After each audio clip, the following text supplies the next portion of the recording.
Hello everyone. Today, I'm going to show you how to create a parallax text effect in Adobe Premiere Pro.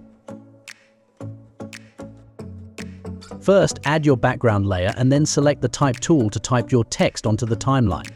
Make the necessary adjustments through the Essential Graphics panel and adjust its duration to match the background. Select the background layer and set keyframes for its position parameter from 100 to 80, creating a slow movement.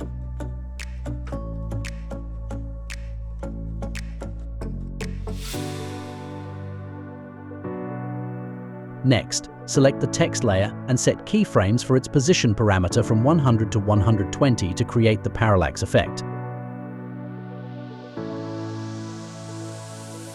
Right-click on the keyframes for both layers and select Ease In or Ease Out to smoothen the movement. Preview the parallax effect by pressing the spacebar.